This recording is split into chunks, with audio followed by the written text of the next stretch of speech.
Okay, so welcome everyone today. This is Dynamics of Robot Mechanisms course, and we will have an example of the position control of robots. It will be very similar to the homeworks, but a bit simplified in order to get to the end during this lecture. And first we will take a very short review of the theoretical background, and then we move on with this example.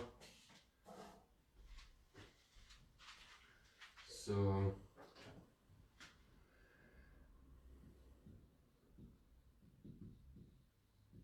we take a short reminder at the beginning.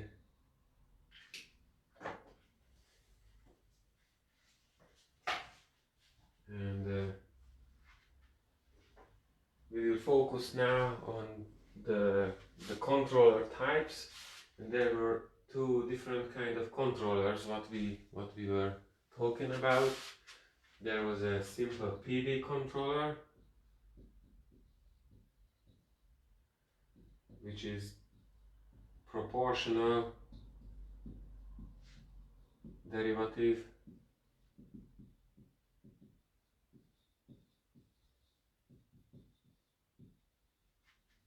controller. So PD means proportional derivative, and you can also say that this is a feedback controller. Feedback means that we measure something, and then based on the measurement results we modify the control inputs. So this is the idea of feedback controllers, and it will be visible in this graph. So this will be a block diagram just to have this point of view, because it is used in control books and everywhere else. So everything will be shown in this block diagram. So what we have is a desired position or desired velocity together. So XD for mechanical systems, XD is basically together the desired position and the desired velocity vector. Okay, so this is the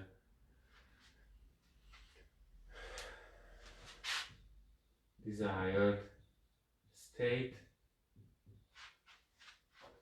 for mechanical systems.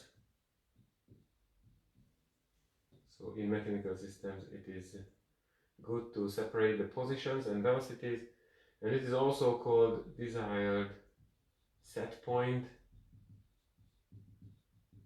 and in Hungarian this is alapján. Okay, just to be able to connect with other subjects. So we have this set point, and there will be a plant. This is the system which is controlled. So this is the control system, and you can measure the outputs of the plant, and this is basically X. Okay, so X comes out, some kind of state variables can be measured. In case of a mechanical system, you can easily measure the position and the velocity, and then you feed this back. So this is the feedback loop. Okay, so this is the feedback because you put it back to the beginning of this whole loop, and now we will close this loop by calculating here an error. So E will be an error between this is the vector 2. Okay, so this is the error between the measured and the desired state. It's a bit too close. So X desired equals to this. The error is equal to X desired minus X, or opposite, it doesn't matter. So you have this error, and then you amplify somehow this error.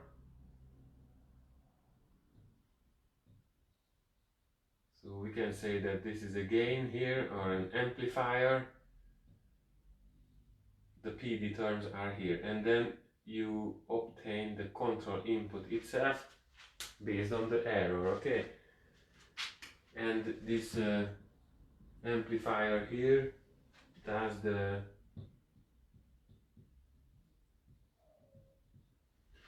thing what we call PD controller, but in general you can just say that there is a gain matrix, and then actually this could be modified, but it's okay right now. Okay, so you can say that there is a gain matrix, and then here this is the difference between the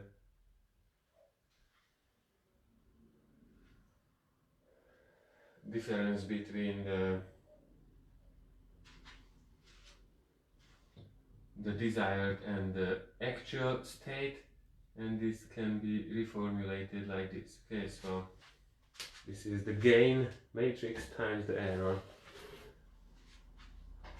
And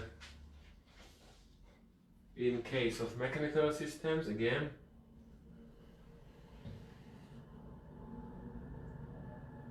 this is a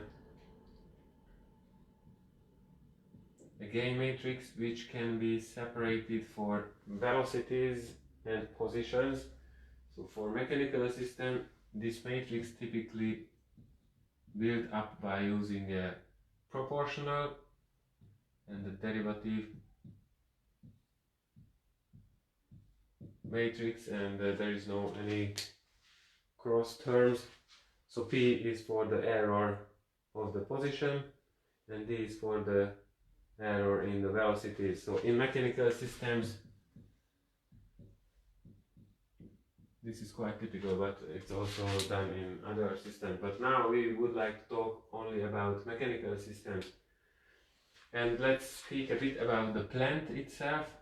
The plant is the controlled mechanism, basically, or controlled robot or something.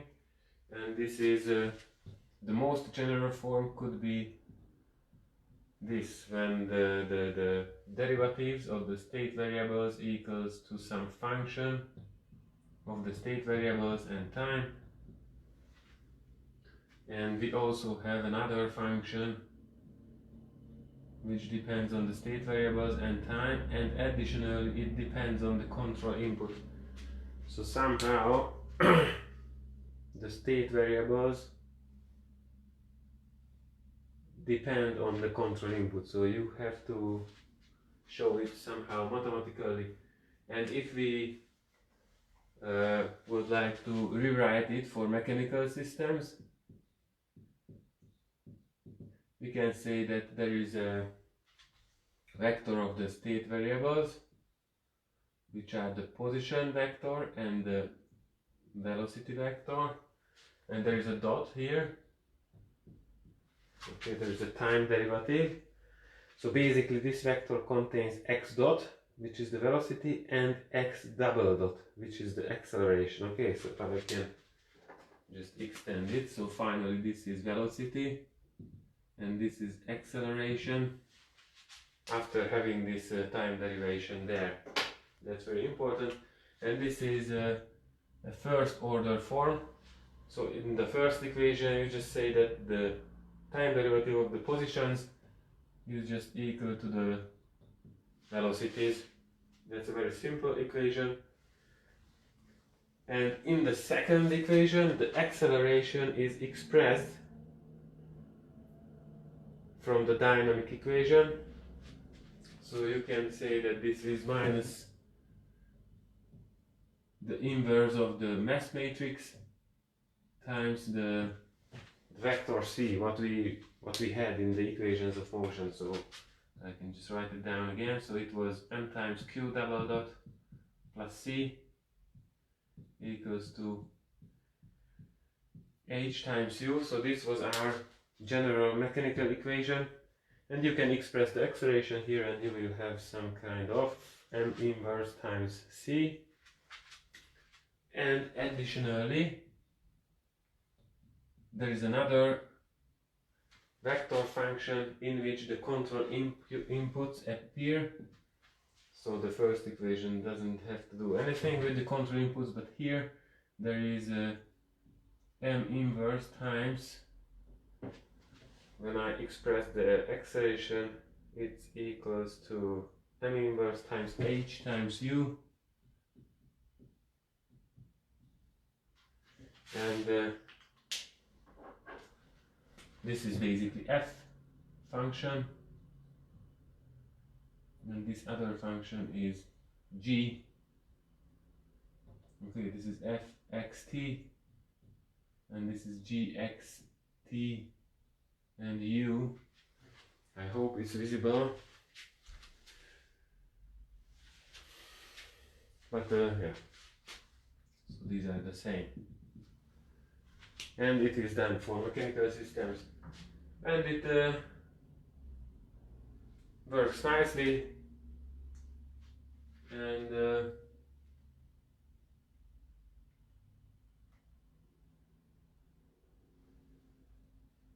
it is also typical to say that these P and D matrices are diagonal for serial robots. Okay, so for serial robots, P and D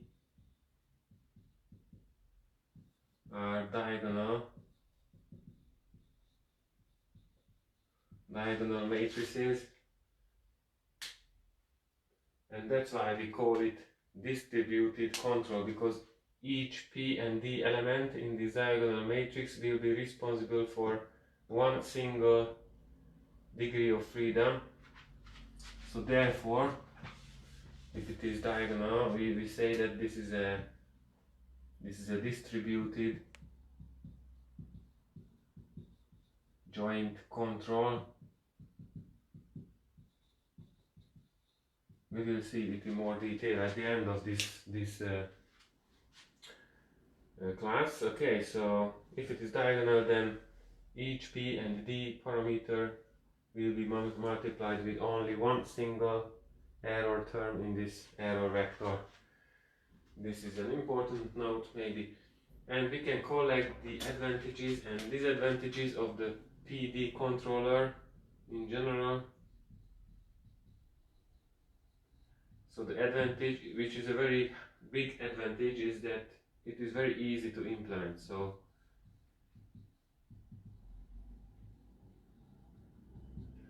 the controller is just a multiplication with a matrix, and it is really easy to do in real life circumstances, in real application.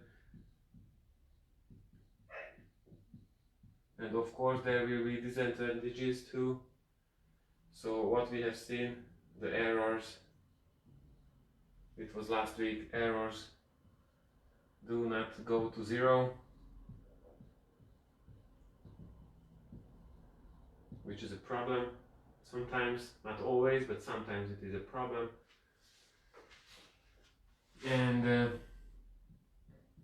the other thing is that the stability depends on the plant. For example, if we have a mechanical system, we have seen that the error equation will be something like this. So if you take a very simple system like a mass, which is controlled by a force, the error equation will be something like the mass times the error, which is equal to minus p times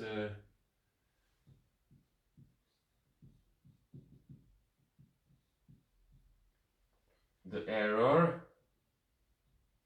measured in ti time instance. It's unnecessary, minus d times the error dot, and this is again the delayed term. Okay, so this is the same equation what you have seen in the lectures by Professor Gábor Stépán.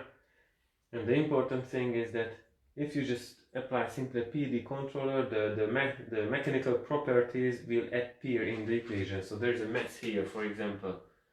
Even for this very simple system, the stability of this delayed equation depends on the mechanical parameters. So you have to, and there are some other issues, but I don't want to speak about that now. So this is the proportional derivative controller. I think there was not too much new here. It was really just a reminder. This is a new perspective in our course. So in control course, you always see these kind of figures, but it was to create it for our mechanical systems too.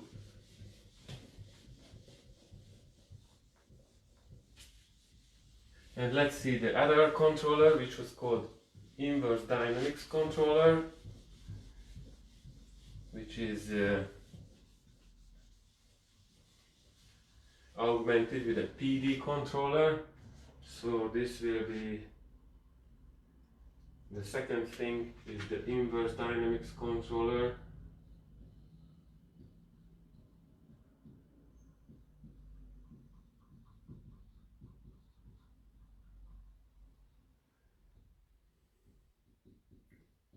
And the important thing is that there are a lot of similar concepts in the literature, so you can also read about the so-called computed torque control.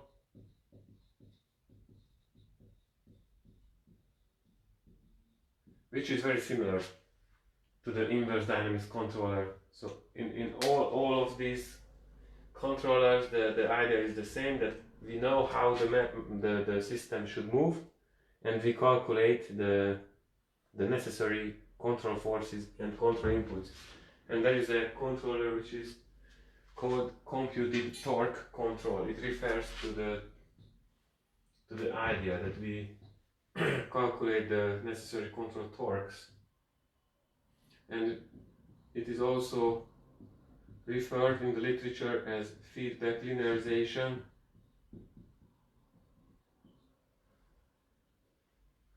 Or if you have a point of view from the control side, it is sometimes called as set point compensation.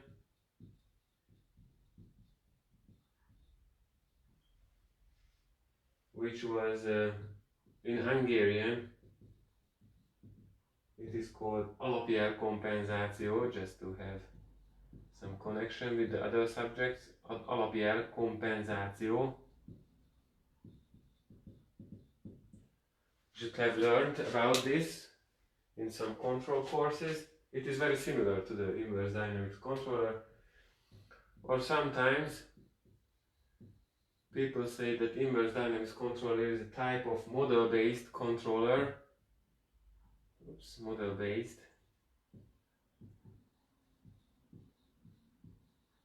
Because you need the mechanical model to be able to calculate the control forces. So you need the model. So this is a kind of model-based controller, but model-based controllers they form a wider class of controllers. But inverse dynamics controller is a type of model-based controller. And the last thing what we say is that the feed-forward control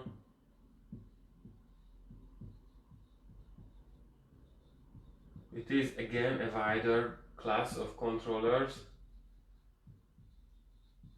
But as you remember from last week, there were in the control law there were some feedback terms with P and D, and there were some terms which were calculated by the inverse dynamics, so they were called feed-forward terms. So that's why we can say that it is a kind of feed-forward control in Hungarian basically. So we say that this is a wider class, because in Hungarian feed-forward control means just vezérlés. when there is no any feedback, you just give a signal to the system and it will behave accordingly, and you don't have any feedback or measurement of the real behavior. But in the inverse dynamics control there are some terms which are really feed-forward terms. Okay, so these are some, I think, important to know how to find similar controller ideas in the literature, and we can collect the advantages. So theoretically, the error goes to 0,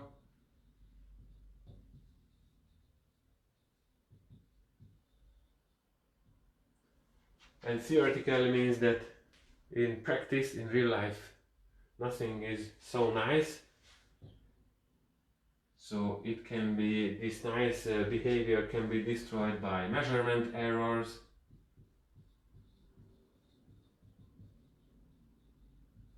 because in theory we suppose that you are able to measure your state variables, the positions and velocities, but this is not always that easy. So measurement errors can cause some problems in the positioning, and also the modeling errors. So we have some mechanical model, but of course you have to neglect a lot of things. You have to neglect frictions, because friction is very hard to model.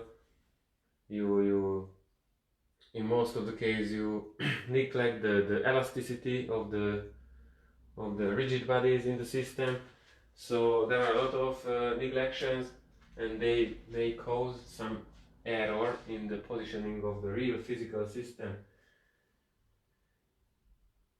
But basically, if we just take the theoretical equations, then error should go to 0. And the other thing is that the stability properties are identical for, or unique for, each degree of freedom. The stability properties are unique for each degree of freedom. So as you remember from last week, when we were talking about the digital effects, then we had this equation, this delayed equation for the error, that the error is equal to minus p times the error at the measured time instant, and minus d times error dot. So these are the delayed terms. And as you can see, and as you have seen last week, we can get rid of every mechanical parameters. So there is no any mechanical parameter here. So you can tune your controller by just tuning P and D, and you don't have to think about the mechanical properties because of the feed-forward term in the controller. Okay, so there is no mechanical property here. There is no mechanical property or mechanical parameter in this equation, and that's very nice, because your controller will work nicely. And of course there are some disadvantages.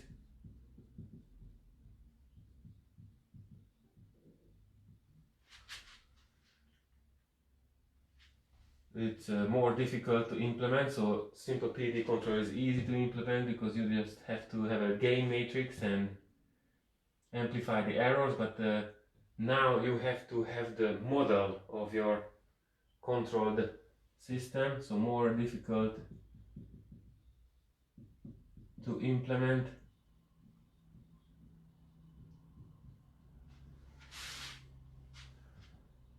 So there is a price for 0 error, of course. And the other thing is that we have to know the model.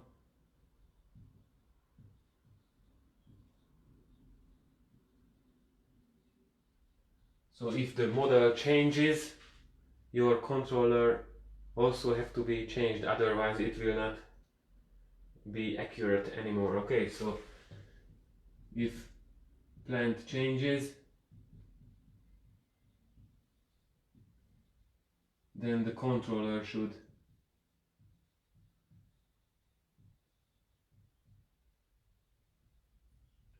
change too. Okay, so if the plant changes, then the model in the controller should change too. So these are some disadvantages, but anyway, it works nicely, as you will see in the homework. So in the homework you will have to create some numerical simulation,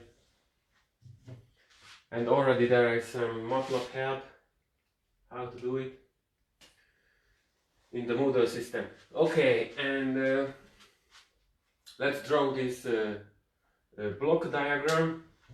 I have to get rid of this text from here. So let's create a similar block diagram what we had for the simple PD controller. Basically the beginning is the same. So there is a desired state. This is x desired, and there will be some kind of error calculation. So this is the error here. This is plus and this is minus. So here the real state comes back from the plant, but it will be much longer. So now this is the plant.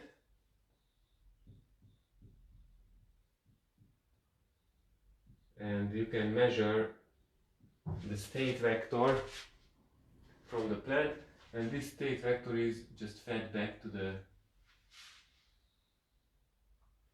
controller. And finally the plant will have some input, which is the control input itself. So far this is the same figure as before for the PD controller, so you can just check it.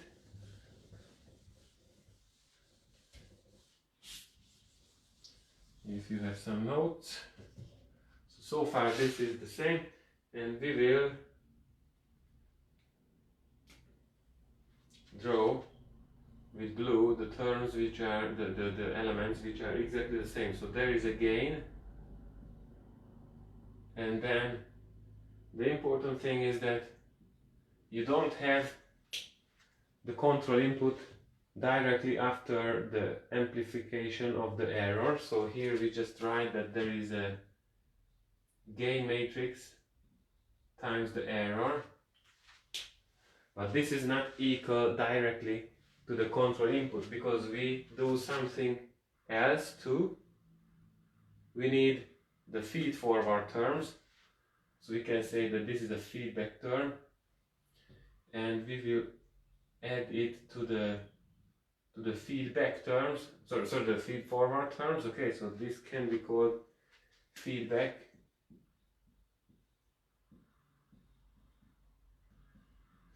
term. Okay, this K times E is the feedback term, and you also need the desired acceleration, for example. As you remember from last week, we also have the desired acceleration in the control law, and it should be also added to the feedback terms. So there is a desired acceleration in this vector, and it is added to the feedback terms. And this is not enough, because this was the way how to compose the so-called auxiliary input. So this was the V, as you remember, and we can write it down. So for mechanical systems, V was composed by Q double dot desired minus the gain matrix times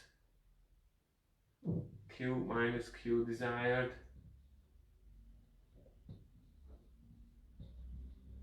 minus another gain matrix times the velocity error. Okay, so this was the way how to to create this auxiliary input or synthetic input.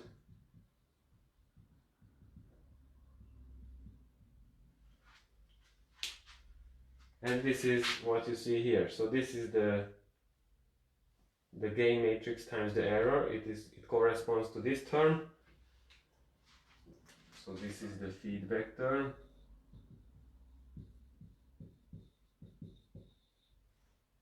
And this is basically the feed forward term, the x dot desired.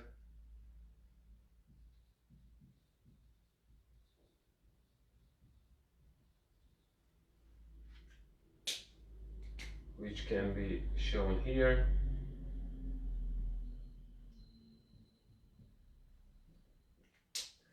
And before we create the control inputs, we also take the so-called inverse model of our system, and then we are able to create the control inputs. Okay, so this is the so-called inverse model.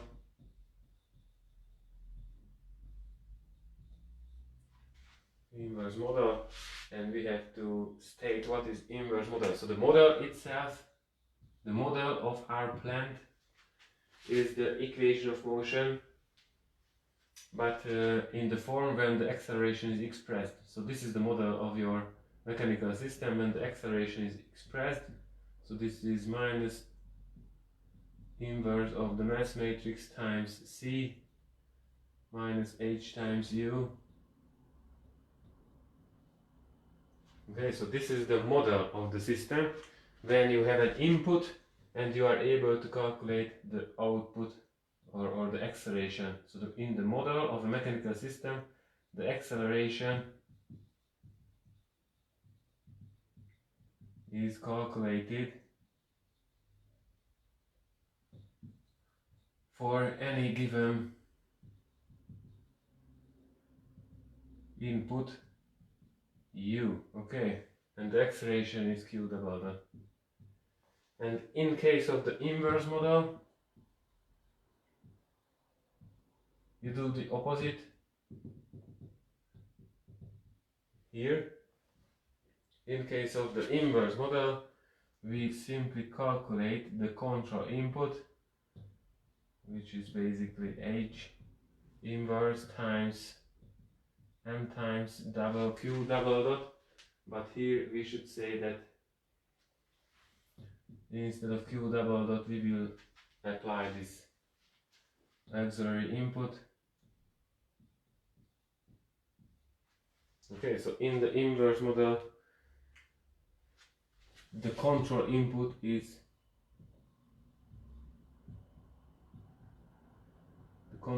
u is computed for a specified motion,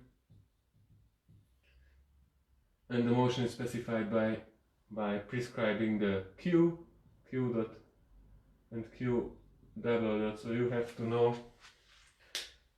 all of the state variables and the acceleration, and then you will be able to compute the control input. But it is very simple in case of serial fully actuated robots.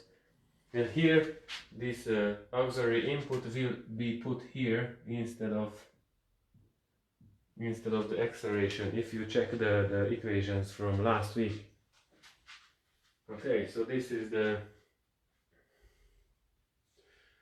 concept of this inverse dynamics controller. And now let's move to an example. So it was just a short overview of everything, but a little bit different point of view was used. I hope everything is understandable here. Please ask if not. And we have some connection with the control theory.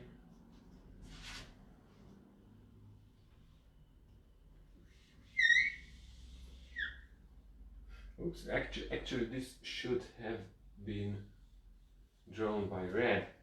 So just at the end we should show that this was not present in case of the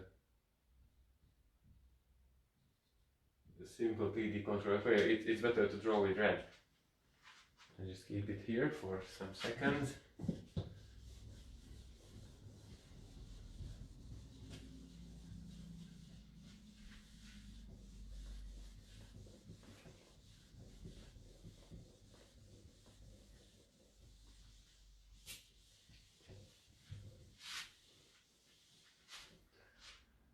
Okay,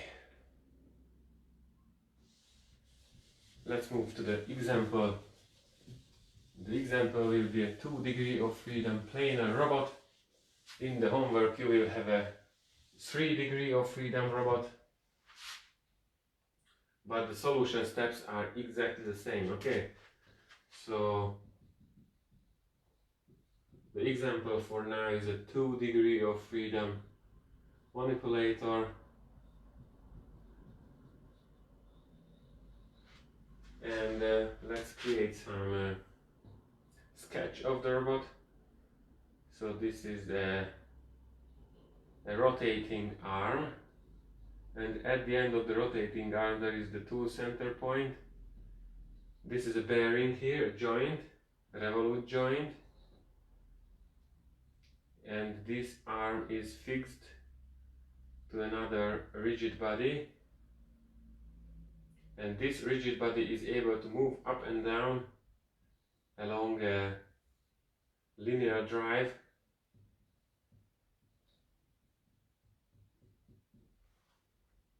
And this is the whole robot. So as we see, this will be rigid body number 1, and the parameter is M1. This will be rigid body number 2, and the parameter is M2 and L2. And basically there are no any other mechanical properties. The last thing what we should draw here is the index of the ground rigid body, which is just 0. This is our concept, to have the ground as, or the reference frame is fixed to rigid body number 0, and the moving rigid bodies are numbering by 1, 2, 3, 4, and the first moving rigid body is having the index 1. And let's introduce the coordinates. So the elevation above the ground for rigid body number 1 will be Q1. Sorry, it's better to draw it into the bearing, but because it will be easier to draw our coordinate systems in this case. Basically the general coordinates are our choice, so we can introduce as we want. So the elevation of this point will be Q1, and the angle of this arm will be Q2. These are the two general coordinates. And let's move to the kinematic model. So the first thing also in the homework is to create the kinematic model, which means that you identify your parameters and you identify the transformations between the coordinate systems which are fixed to the rigid bodies. So we should create a drawing with the coordinate systems. I will start here from the beginning because it will be easier to explain. So this was I just create this general drawing. So we said that there is one coordinate system, x, y, I, and z, I. And we said that there is a translation along x-axis, and there is a rotation, and this distance was the ai plus 1 parameter, and this was the angle theta I plus 1, and then we obtained the next coordinate system with the index I plus 1,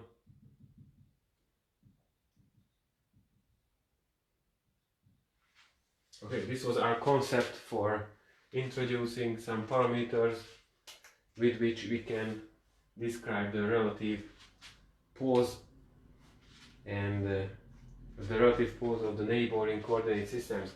And it shows that the translation, the linear transformation, is only possible along axis x. So that's why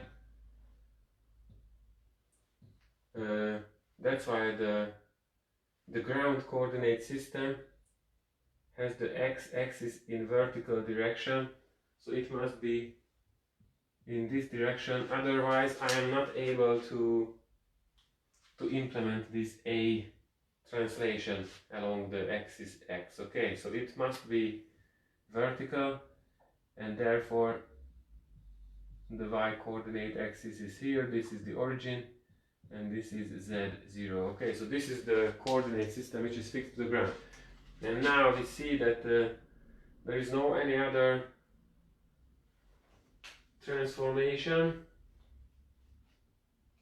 just a translation, so we can draw our next coordinate system like this.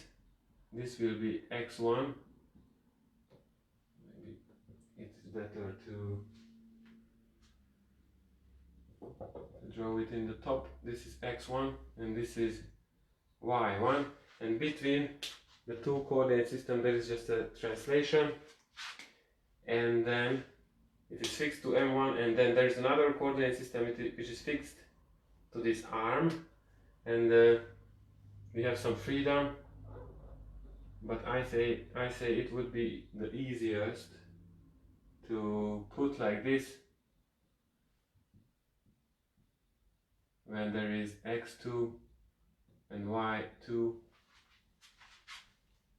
and the tool center point will be then in the x direction. Okay, so this is the kinematic model, and also we have to collect these parameters for each joint. So there is joint number 1, joint number 2, and there is AI parameter and theta I parameter, and then AI will be for the first coordinate system. There is a translation which is identical to the Q1 general coordinate, so this will be Q1 here, and there is no any angular rotation, so this is 0 here. And in case of the next coordinate system, we measure the general coordinate here, but this is not identical to theta, because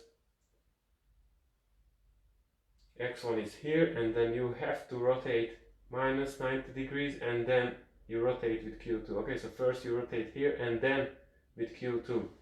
So basically it will be equal to Q2 minus pi over 2, 90 degrees. And we also know that there is no position difference between the two origins, so origin 1 is identical to origin 2, so this parameter will be 0. And basically you could do something different. This could be homework.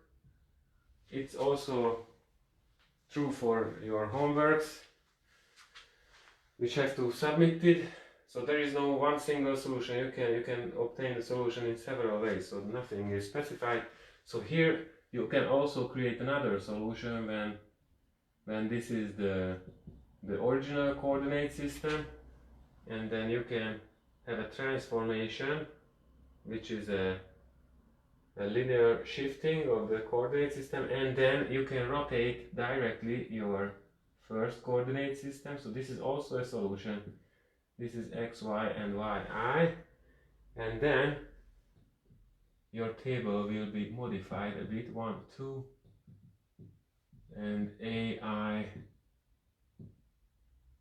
theta I, will be like this is q1 again, but this is minus pi over 2, and then the second degree of freedom will be identical to the theta angle here. So maybe this is another solution which is a bit more convenient. It actually doesn't matter, it doesn't affect the results. But the message is that this pi over 2 rotation in minus direction can be included in the first transformation, or like here, or in the second transformation like here. It doesn't matter, the results will be the same. Okay, and then we have to create, so this is the kinetic model basically. So if you have this table, then you know everything about the kinetics of the robot.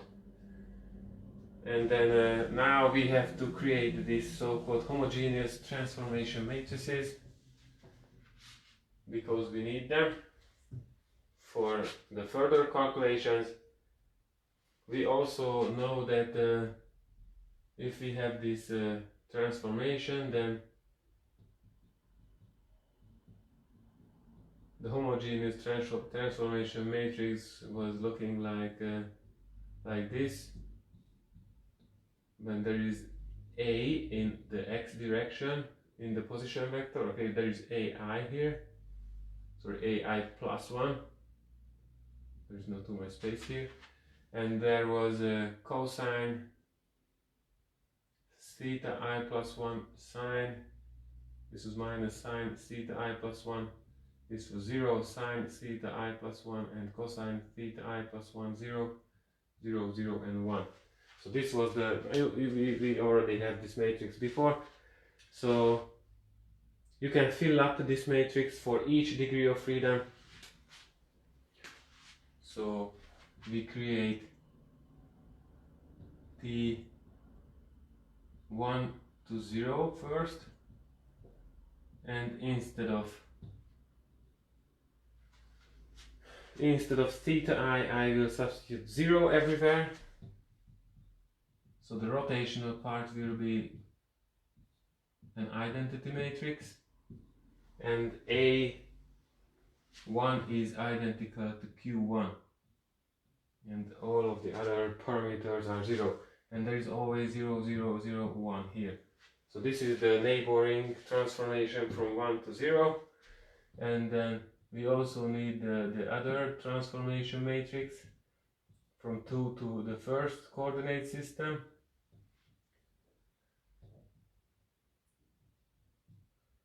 This is always the same here, and we fill up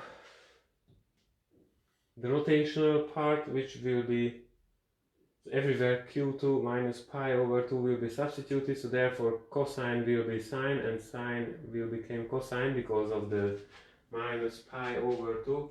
So finally we will have sine q2 cosine q2 minus cosine q2 and sine q2, and 0, 0, 0, 0, and 1. This is the homogeneous transformation matrix. This is minus here, and there was no any translational transformation, so that vector is 0 there. Okay, so we can have these matrices, and these matrices are for the neighboring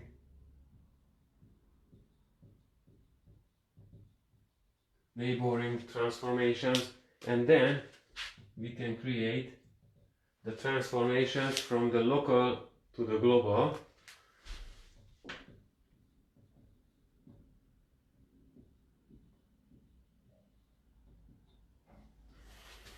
And this is basically transforms from the first one to the 0th one. So this is from local to the global.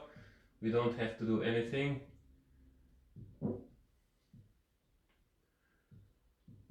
It is just itself.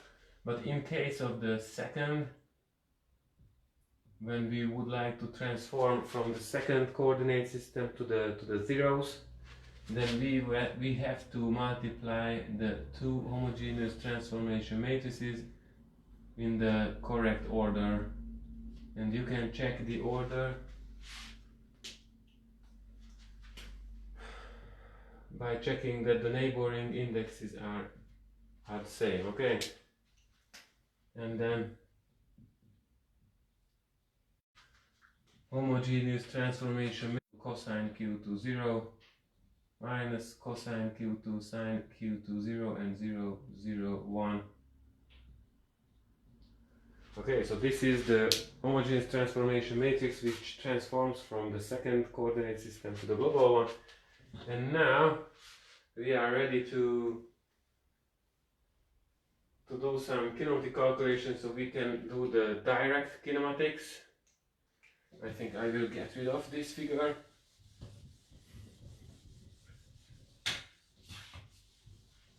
And let's see what is the direct kinematics now.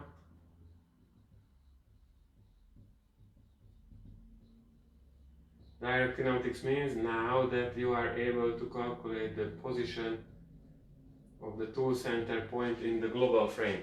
So we will calculate the position of this point in the global coordinate system, and it will be equal to the multiplication of the second homogeneous transformation matrix, so from the second to the global, times the position vector of the tool center point in the local coordinate system. So again, these two indexes are the same. And this is equal to, the interesting thing is that the local position vector of the tool center point is equal to, there is a parameter called L2. So this is L2 in x direction and 0 in other directions. So this is the homogeneous form of this vector, and the result will be something which can be checked by just looking the figure. So this is q1 plus L2 times sine q2 and L2 times cosine q2 in minus direction, and that's it.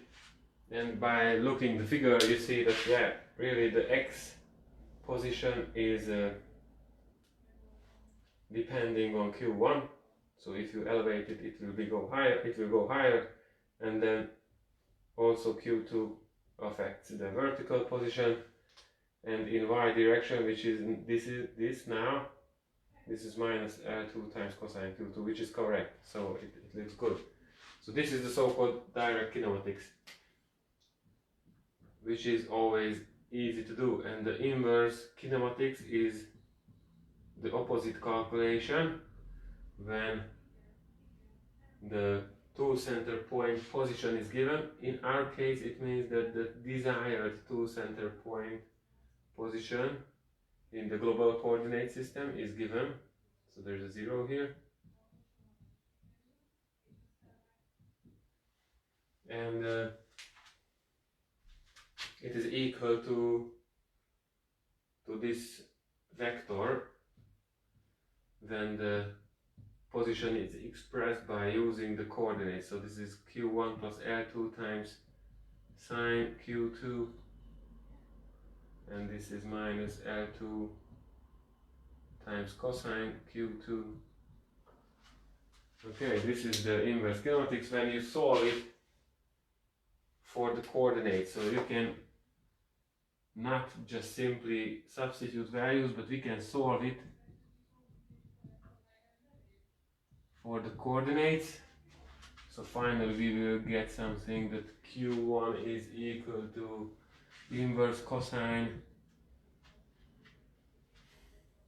I'm just taking this equation, so this is inverse cosine the tool center point desired position over, and this is minus, over L2. Okay, this is the expression for the q1. Now it is possible to solve for in closed form with analytical formulas. It is not always possible, but I'm sorry, this is Q2. This is Q2, and then Q1 is equal to XTCP desired minus L2 times sine Q2, which is already expressed. Okay, so this is the solution for the inverse kinematics. As you can see, there are sines and cosines, so in general, for a more complicated problem, it is not possible to solve in closed form because of the so many transcendental equations. But there is a numerical technique, so it can be always done somehow.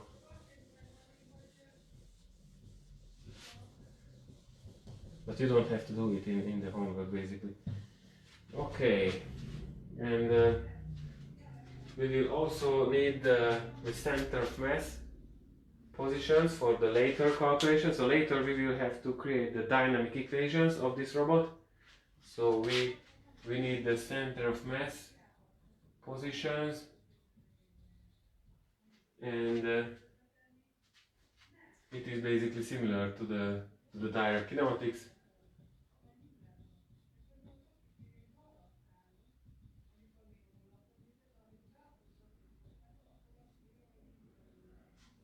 So we can calculate the center of mass position for each limb. This will be identical to the center of mass for the first rigid body. It was somewhere here. It was a mass block here. The center of mass is in the middle, and for the rod, which is here, the center of mass is somewhere here at the half distance on the rod. Okay, and we can create the same calculation as it is done here. So the center of mass position for the first rigid body is equal to, I'm just almost copying the formula. This is T10 times the center of mass position in the first coordinate system. So this is for the first rigid body, and it is T10 times, and the center of mass position in the local coordinate system is identically 0. Okay, and what we have here is something very simple. It should be Q1, 0, 0 and 1. Okay, and this seems to be correct.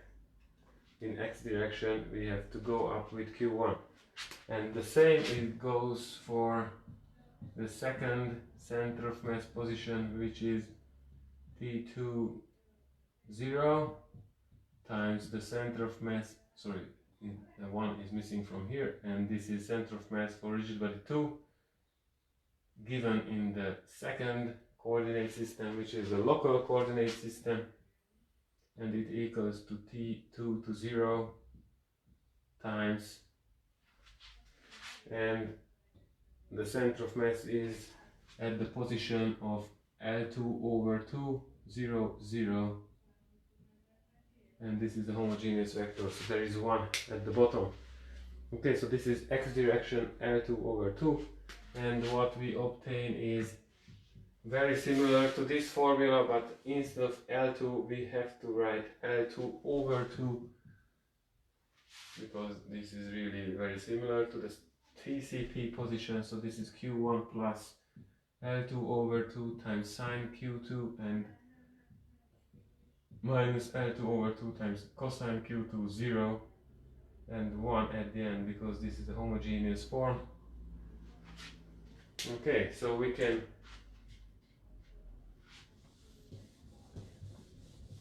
use these when the center of mass velocities are calculated, because that will be necessary for the Lagrangian equation of motion.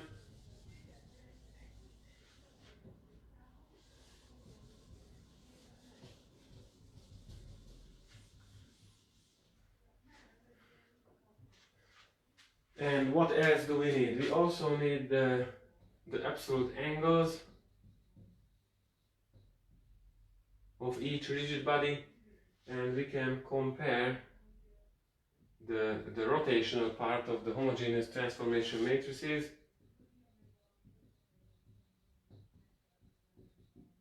the rotational part of I0 is compared to a rotational matrix which is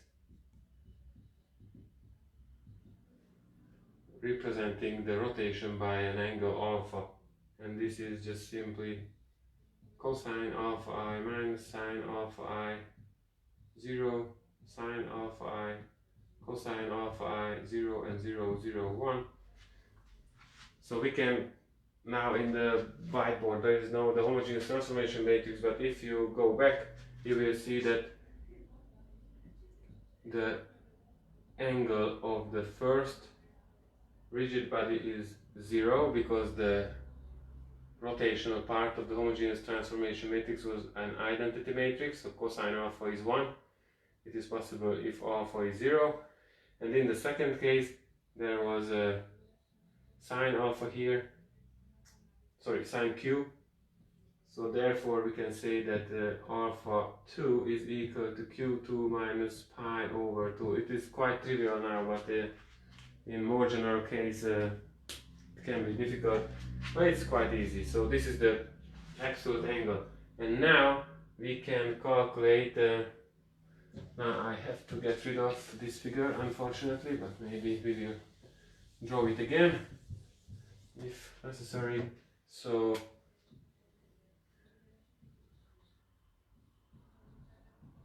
if we need the kinetic energy, we have to create the velocities. So we need the center of mass velocity for the first rigid body, which is simply the time derivative of the center of mass position. It will be the dot of this vector. So this is q1 dot. And now we can get rid of the homogeneous form because we don't transform these vectors further. And there is the center of mass velocity for the second rigid body, which is the time derivative of the second position vector. I'm performing the time differentiation, so this will be q1 dot plus L2 over 2 times time derivative. So cosine will be, sorry, sine will be cosine times the function inside, which is q2 dot times the time derivative of the function inside. So this is the chain rule again, and the derivative of cosine is minus sine, so this will be minus, sorry, this will be plus L2 over 2 times q2 dot times sine q2, and this is 0 here.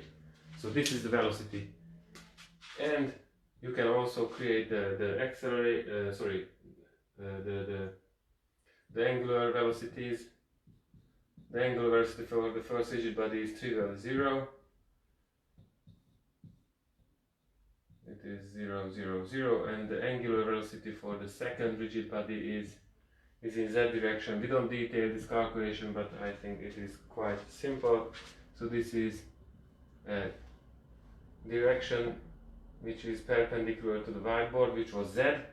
So I have to say that in z direction, this is the time derivative of this term, which is just simply q2 dot, because pi over 2 is a constant. So we have everything what we need for the Lagrangian equations. If you want to use the Newtonian equations, you also have to create the accelerations. We don't do it now, you can find it in the notes. Okay, this is homework, and it is necessary if we use Newtonian equations.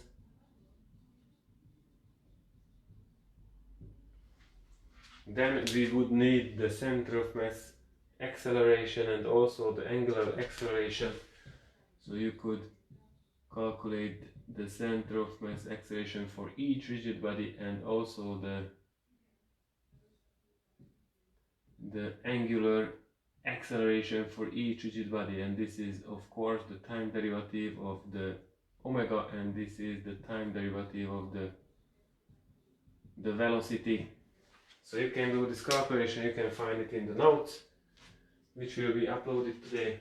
And let's see how to generate the Lagrange equation of motion.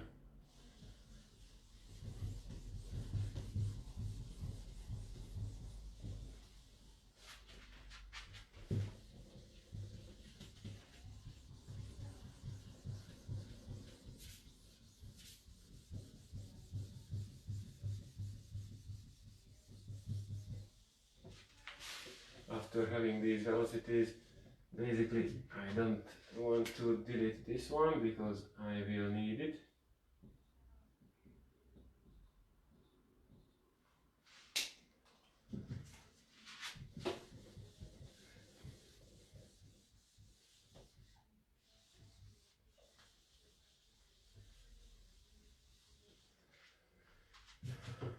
So the next step is to create the Lagrange equation of motion.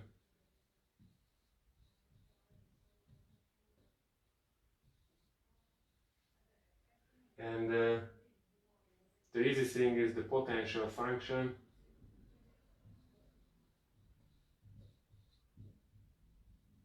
Which is just simply u equals to,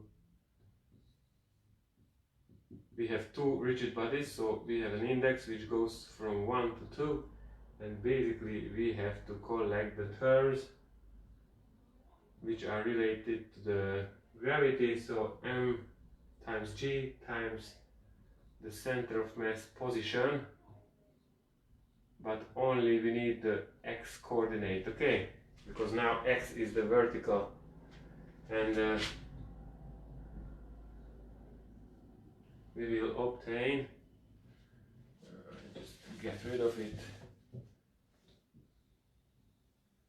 we will obtain m1 times g times q1. This was the position in vertical direction for the first rigid body, plus we have m2 times g times, and the vertical position of the second rigid body was q1 plus L2 over 2 times sine q2.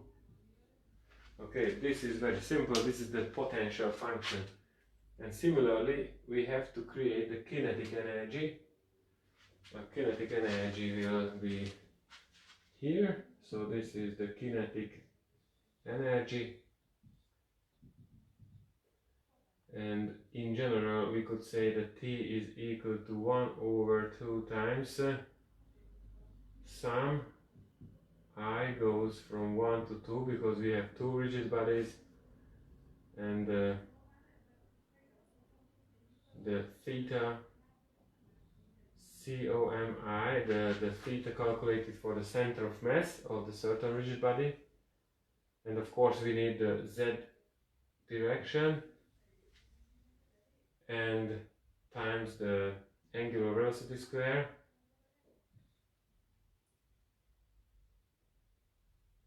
okay, for the rigid body number I, plus the m times the center of velocity,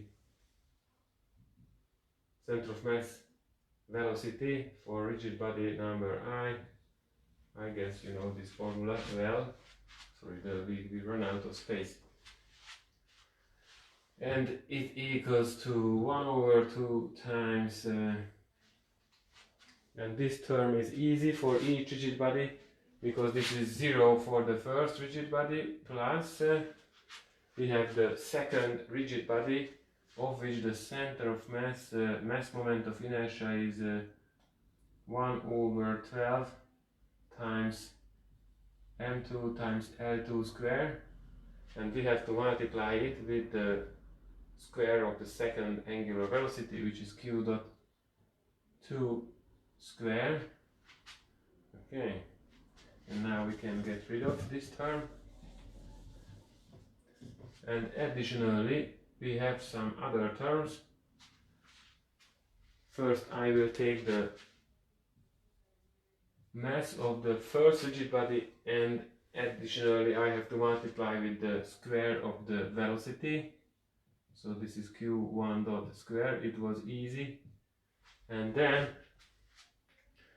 there will be another term which is m2 times, and we would need the square of this whole thing here, and a lot of things are cancelling out. This will be equal to q2. Basically it can be put together, so you need the square of this, so there will be q1 dot square plus 2 times this term and this term, so 2 times q1 dot times q2 dot times L over 2, so the 2 cancels out. So I have to say that L2 and times cosine 2 plus additionally the square of this term, so I'm just calculating the square of this whole thing, and the square of this will be equal to L2 square over 4 times q2 dot square times cosine q2 square, but additionally there will be another term from the square of this term, and cosine 2 square plus sine q2 square is equal to 1. So I don't have to write anything more. It finishes like this. So you have the kinetic energy, and finally you can put it into a bit more nice form. After some simplification, it will be equal to, I just copy from here because it's a more organized form, 1 over 2 times m1 plus m2 times q1 dot square. It means that the q1 coordinates elevates both mass, and then additionally we have 1 over 2 times m2 times, there are some terms here. This is a mass moment of inertia, and this term is very similar to some kind of mass moment of inertia here, and they will be simplified, and the resulting thing is L2 square over 3, which is the mass moment of inertia for the end of the rod, times q2 dot square plus we will have this term which is q1 dot q2 dot L2 times cosine q2. So this is the whole kinetic energy after some simplifications. And again, you have kinetic energy, potential function, and we have to create the Lagrange equations, and I think we should save some time.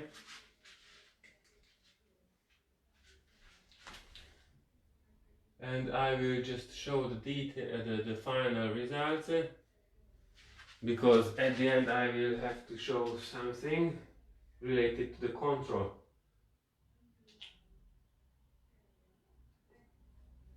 So what we need to do is to create the Lagrange equation, which is d over dt times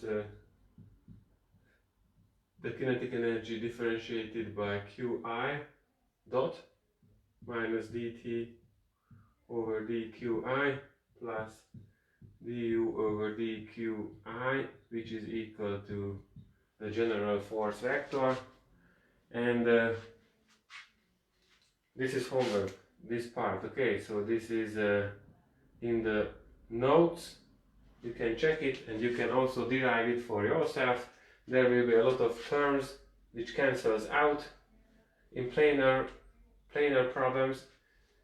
Always, if you have some terms here, then the same terms will appear in this part as well, and they always cancel out each other, so it will be frightening for first, but at the end a lot of terms will just disappear. So you can build up the left hand side of the Lagrange equation of motion, and the right hand side contains another important part, which is the general force vector.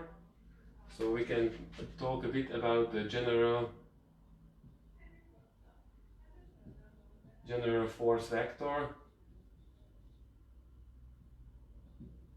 on the right hand side. Okay, so we have to calculate this, and maybe the best way is to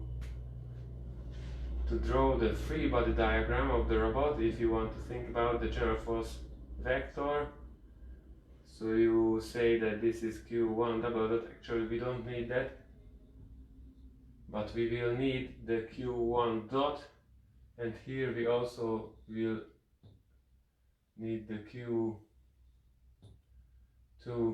dot and Q2 double dot, which is the rotation of that rigid body. And you can collect the forces applying on the system. So this is M1 times G, this is M2 times G, and there are also some kind of forces in the bearing. This is actually was the positive direction. This is AY and this is AX. Sorry, it acts on the middle. Sorry. So this is AX and this is AY, and this is the force which is exerted by the rotating rod.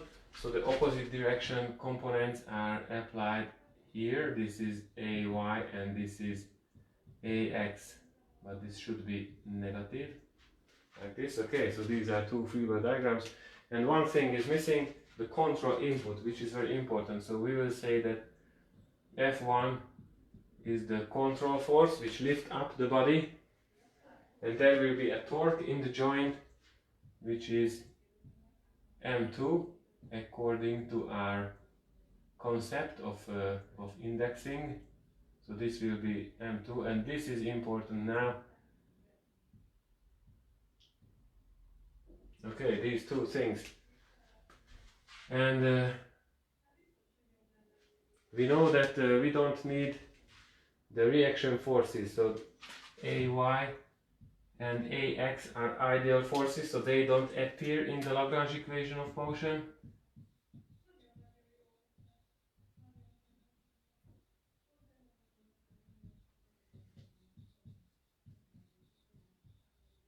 Okay, because they are not because they are ideal constraint forces.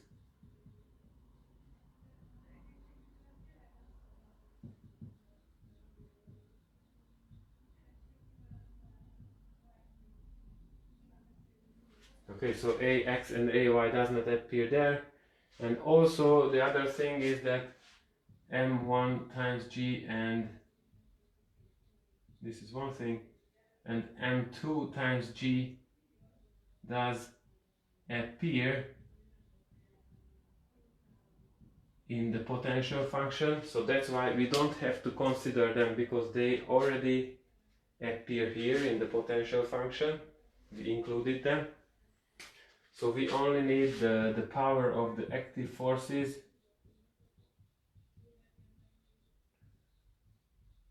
except gravity. And it means that AX and AY are not active forces, because they are just constraint forces. Okay, they are not active. There is no mechanical power related to these forces. It could be proven, but it's not important now. So the virtual power is equal to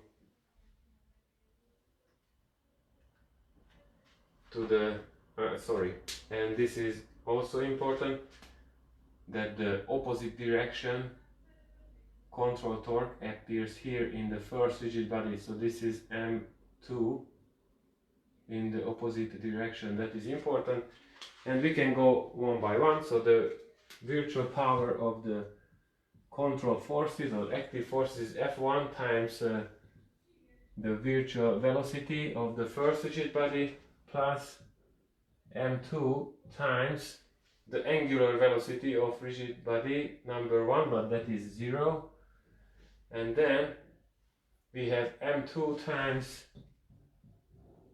the angular velocity of the second rigid body, which is the virtual angular velocity, which is delta q2 dot, and this is the virtual power, and it is possible to write in the form that this is delta q dot times q, so p is equal to q dot times q, so q is just equal to the vector which contains the coefficients of the virtual velocities. Okay, so this is what you always have to do. This is the vector of coefficients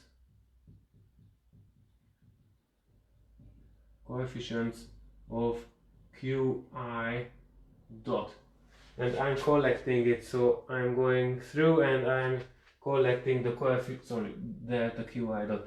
So the q1 dot coefficient is f1 and nothing more, and q2 dot coefficient is m2, and therefore this is the whole control force vector, which is basically the general force vector on the right hand side. And there are some other techniques, so you can calculate the position of the point where the force acts, and then you can calculate the derivative. I think it is not important now. But finally, you can put together this whole Lagrange equation of motion, so I'm just deleting this part, and let's show the Lagrange equation after some calculation. So it is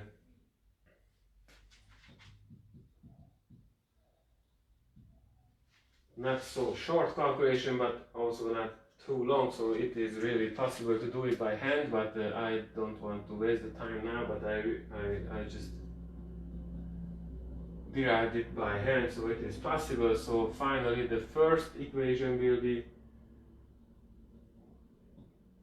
m1 plus m2 times q1 double dot, and additionally we will have another term which is 1 over 2 times m2 times L2 times cosine q2 times q2 double dot,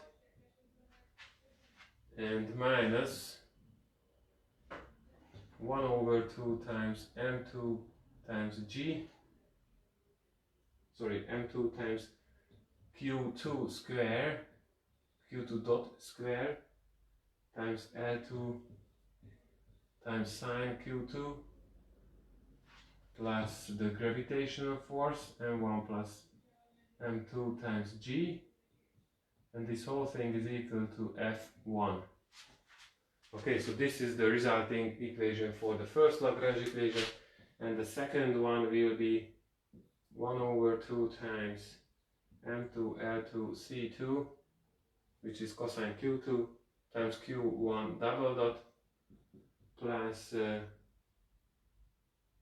m2 times L2 square over 3, this is a mass moment of inertia, it is visible, times q2 double dot, which is an angular acceleration, plus some gravitational torque, which is m2 times g times L over 2 times cosine q2, and this whole thing equals to the second control input, which is the torque acting on the rotating arm. So after calculating everything here, you obtain these two equations, and please do it for yourself, and then you will understand everything in detail. You can check the notes as well.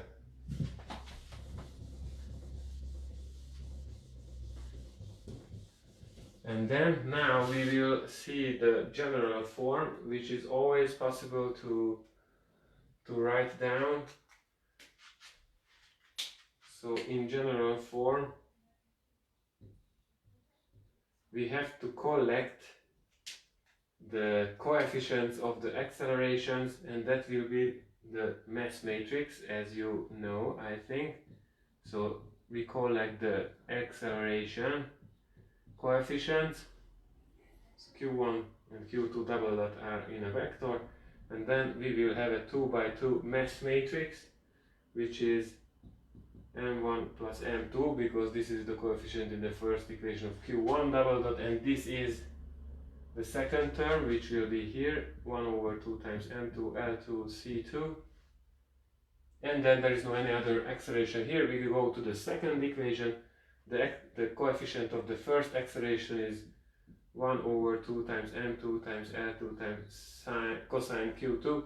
And finally, this is this term, which is basically the mass moment of inertia. And in case of Lagrange equation, this is a very nice thing to check. So if these are the same, so if it is a symmetric matrix, then you can be almost sure that everything was calculated correctly. And basically this is the matrix which is called mass matrix, and this depends on coordinates. This vector is the acceleration vector, and this is equal to some kind of, additionally we have some other vector with a lot of terms.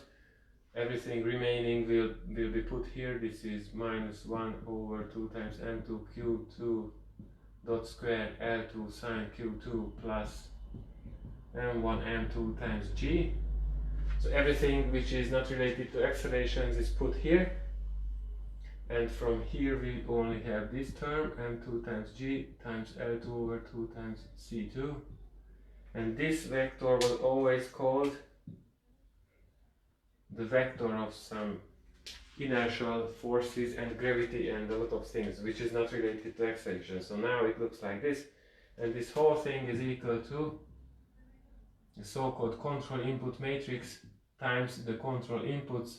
The control inputs are F1 and M1, and if we just take a look on the equations, it turns out that the control input matrix is an identity matrix, as we said before. So if the system is a serial manipulator and the coordinates are introduced as relative coordinates, H will be always an identity. Okay, this is always identity for serial robots with relative coordinates. If you use some kind of other coordinates, then it will be different. Okay, so but it was important to see that you can always put your equations into this general form. Okay, m times q double dot plus c equals to h times u, which was missing. Okay, so this is your general form, and if you do this, you can create a numerical simulation if you solve this equation. And the thing is that f and m comes from the control, so you can simulate your system without having any control input. You just put here 0, or you can add some controller here, so you use the control laws and calculate f1 and m2, and then you can create a simulation. And now let's see how to calculate these control inputs in case of this particular 2 degree of freedom planar robotic manipulator. So let's see how the distributed joint PD control looks like. So it means that, as we said before, the P matrix will be a diagonal matrix, which means that this is P1, P2 and 0, and D will be also a diagonal matrix with D1, D2 and 0 everywhere else. And if I just put together the control law, we said that U equals to minus P times Q minus Q desired minus D times Q minus Q desired dot, as we mentioned before in details. So now for your system it will look like this. So the U is the two control inputs, the force and the torque, and this is equal to, if you multiply everything, finally it will give you minus P1 times Q1 minus Q1 desired minus D1 times Q1 dot minus Q1 dot desired. Okay, so I'm just multiply everything here, and it will turn out that P1 goes only for the position error Q1, and P2 will be related to the positioning error of the second coordinate. So this is an important message here, that if you do this, if you apply these kind of controllers or control gain matrices, then this will be the looking of your equation, and it means that this is distributed joint PD, because P1 and D1 doesn't, and also F1 doesn't do anything with the other joint. So F1 deals with Q1 only, and there is no any information in the calculation of F1 about the other joint, and this is bad basically. And M2 deals with Q2 only, and there is no any interaction between the joints in the control. Okay, there is no interaction between Q1 and Q2 in the control. That's why we say that this is a distributed joint PD. No information in F1 about Q2 and no information about Q1 in M2. It's the idea here. Why is it distributed? And let's see how to put together your inverse dynamics controller. This is a bit more complicated, but it works usually.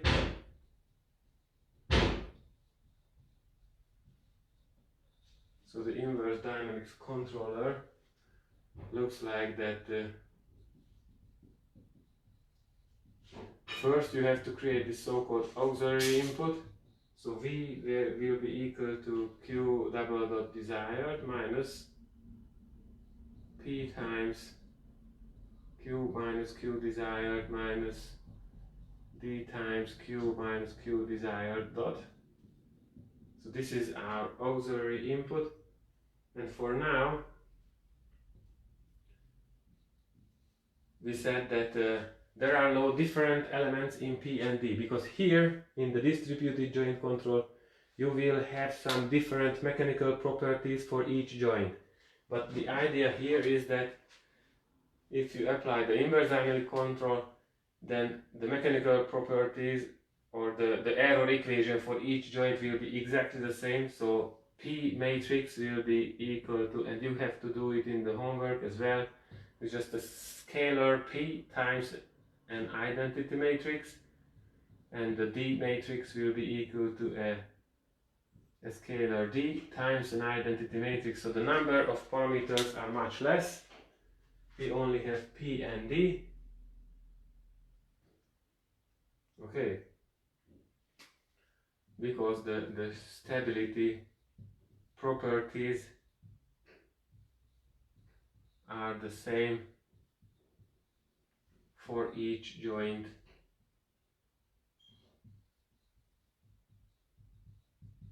The stability properties are the same for each joint, so no sense in choosing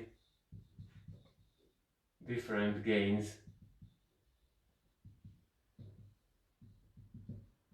Okay, there is no, the stability properties are the same for each joint, so there is no sense for choosing different control gains for different joints, so you can just simply use a P and a D for all joints. So finally V1 and V2, the two auxiliary inputs in this vector, are equal to Q1 double dot desired, Q2 double dot desired. Okay, and minus, we can put it into the same, minus P times, and it is always P times Q1 minus Q1 desired, Q2 minus Q2 desired, minus D times Q1 dot minus Q1 dot desired, and Q2 dot minus Q2 dot desired. And this is our auxiliary input. And still it looks that the first control input is dealing with the first joint error and the second is dealing with the second joint error, but it still looks distributed. But now we will calculate our real control input, because the auxiliary input is not the control input itself. So finally the control input will be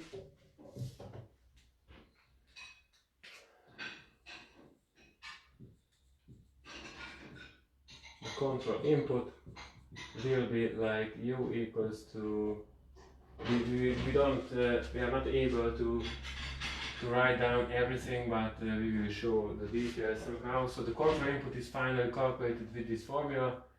This is M times V here, the auxiliary input is put here instead of acceleration, plus C, and the whole thing is multiplied with the inverse of the control input matrix.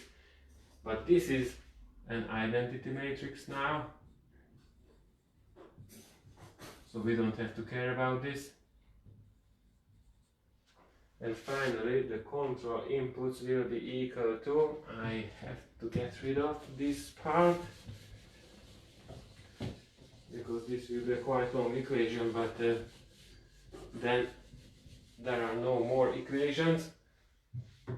So finally U1 and U2, which is basically F1 and M2, this will be equal to, and as you can see there is the mass matrix here, and it will help us to distribute the errors everywhere. So each control input will have some information about each joint error and each joint acceleration. So if you apply this M times V, there will be an M11 times Q1 double dot plus M12 times Q2 double dot desired, and this is the same here. This is M21 times Q1 double dot, yes, plus M22 times Q2 double dot desired. Okay, so it's visible that in force 1 the second joint acceleration is also included, and there will be some other terms. This will be minus M11 times the P times Q1 minus Q1 desired, the error for the first joint, plus D times Q1 minus Q1 desired dot error for the velocity for the first joint. And additionally, because of the mass matrix, there will be M12 times okay, I will put here the error. Okay, that will be much shorter because I don't have space. So P times error 1, and error I means that Qi minus Qi desired. Okay, so this is P times E1 plus D times E2. It will be much shorter, and then additionally there is another term, E1 dot, which is M12 times P times the second joint error plus D times the second joint error dot. and additionally we have C1, the first element of this vector, and it goes here with the same formulae. So this is P times E2 plus D times error dot 2 plus M2. Oh, sorry, yeah, this is 1, and this will be M2 2 times P times E2 plus D times E2 dot plus C2. So this is the whole equation for the control input. There's a lot of abbreviations, so C is a big expression of terms, and M11 and so on are also complicated terms, but the shape is like this. And why did we write it down? Because we want to show here that that both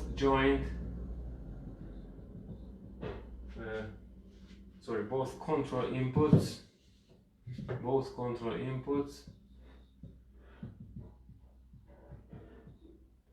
are related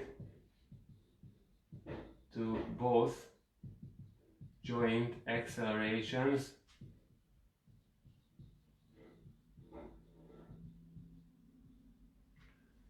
So for example, F1 is also related to Q1 and also Q2 desired. It means that if the bar is turning, then I will need some extra force to support and keep it in the same position, the joint here. Okay, so it does matter if you move the joint up there, the rotating arm, then this supporting force will change in time, of course. So okay, so e.g. if Q2 is changing, which means that arm is rotating, then F1 will change. It will provide some extra supporting force. And what we see here is that both control inputs deal with both joint errors. So that's why it's efficient.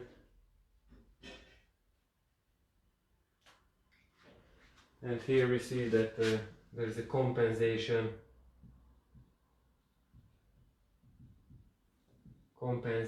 for gravity and other inertial forces.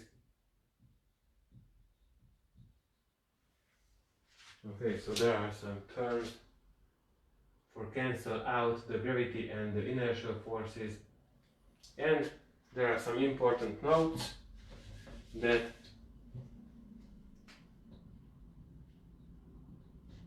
you can have measurement errors,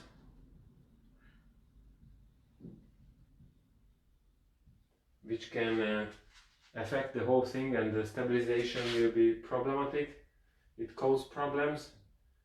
And also you can have a dynamics for your actuators.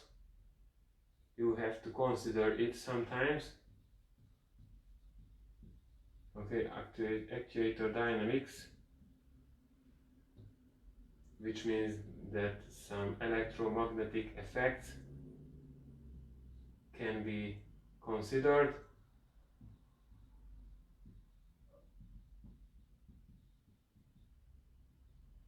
Okay, so these things can cause surprise sometimes, but usually we say that we have quite accurate measurements, so usually we don't have to consider this problem.